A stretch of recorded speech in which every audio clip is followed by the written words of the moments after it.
Jadi YouTuber itu asik, yaps betul banget, asik banget. Saking asiknya nih, lu bisa dapet duit banyak, dapet relasi banyak, mau apapun itu tinggal di depan komputer. Kalau lu YouTuber gaming main game dong dapet duit. Kalau lu edukasi lu cuma depan komputer ngasih edukasi udah kelar, udah dapet duit, udah dapet apapun itu yang lu mau. Nah, itu asik ya kan? Itu yang mau lu denger kan? Padahal mah dari semua itu benar-benar di luar asik ya cuy. Stres iya, mau muntah iya, mau bundir iya, mau apapun itu pokoknya. Beh gila cuy, apalagi lu nggak ada siapapun atau lu nggak dari latar belakang manapun ya. Itu bener-bener cuy, bener-bener lu seakan-akan nih lu bener-bener perintis perintisnya lah pokoknya.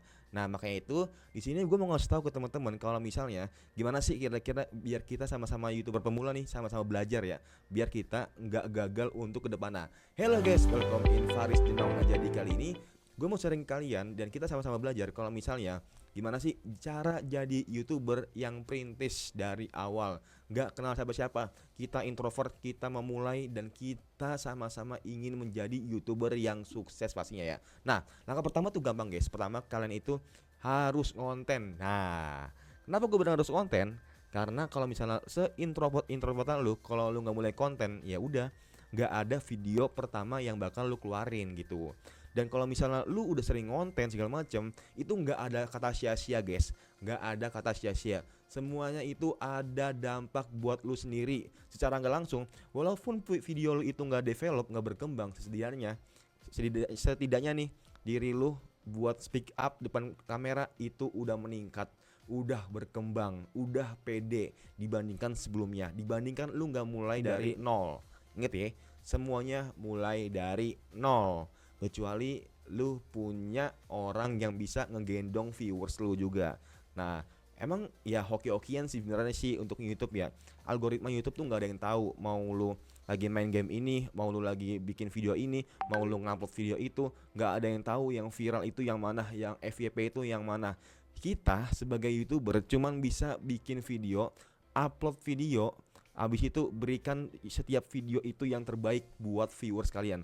Anggap aja walaupun yang tonton itu cuma 1 orang, 2 orang, 3 orang, setidaknya kita bisa mengajarkan ke 3 orang itu biar bisa bermanfaat ilmu yang kita pakai. Ibaratnya gini guys, ketika kalian ada di kelas, di satu ruangan nih, di satu kelas, kalian sebagai guru, walaupun yang nonton kalian atau yang ngikutin kalian itu cuma 3 orang, nggak apa-apa guys, karena semua itu berawal dari nol.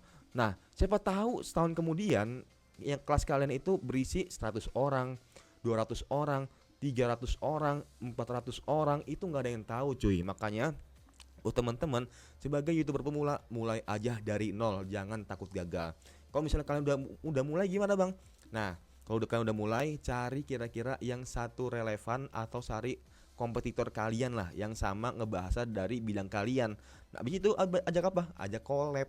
Nah siapa tahu tuh viewer kalian atau viewer mereka yang temen kalian ajak collab itu digabung. Wah, digabung jadi satu, dan pastinya kan dia kayak penasaran. Contohnya misalnya gue viewer Bang Winda, temen gue viewer Bang Miao Ok, kalau misalnya mereka collab, jadi kan gue tahu, wah ternyata Bang Miao Ok tuh kayak begini ya, dan temen gue bilang ternyata Bang Winda tuh pakai begini ya. Ujung-ujungnya apa? Jadi penasaran. Nah betul kan? Jadi penasaran. Makanya itu buat teman-teman, kalau misalnya udah mulai ngonten, mau itu ngonten di YouTube, TikTok, dimanapun kalian berada, sebisa mungkin ketika kalian udah mulai nih 3 bulan sampai 6 bulan, diusahakan untuk mencari kolaborasi. Nah kalau udah mulai kolaborasi itu ya menurut gue sih udah enak ya. Mau secara nggak langsung kita berkolaborasi sama si A, nanti si A ini kan punya relasi lagi. Nah kita bisa nanya, bisa memanfaatkan relasi itu biar kita tuh nggak terputus hubungannya gitu guys. Bukan terputus malah minjem 100. Nah nggak ada kayak gitu ya cuy. Nah abis itu kalau udah dapat komunitas, udah dapat relasi segala macem, tinggal teman-teman cari momentum, cari kehokian di setiap teman-teman bikin video. Karena itu nggak ada yang tahu guys. Walaupun kalian udah berkolaborasi, kalian udah collab, kalian udah apapun itu, kalau misalnya yang nggak hoki, algoritma nggak mendukung mah percuma guys. Makanya itu caranya gimana? Cara kita bisa mendukung algoritma itu biar dapat yang konten, berikan yang terbaik, berikan kualitas yang terbaik. Karena gue nggak tahu kalau misalnya video gue ini bakal ada di beranda lo. Karena gue nggak tahu kalau misalnya video orang lain yang sekarang di tampilan di belakang gue nih itu ada di tampilan ya YouTube gue sendiri. dan lu bisa ngeliat apa yang di belakang gue sendiri gitu guys, kurang lebih. Kayak itu sebisa mungkin teman-teman harus bisa ngonten dan konsisten, cari relasi, bangun komunitas dan segala macamnya biar teman-teman bisa mendapatkan hasil yang terbaik di YouTube guys ya. Mungkin itu aja guys ya dari gua.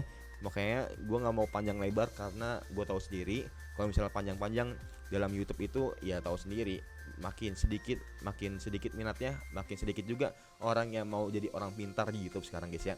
Nah, mungkin sekian dari gua, semoga bermanfaat and see you next time. Bye.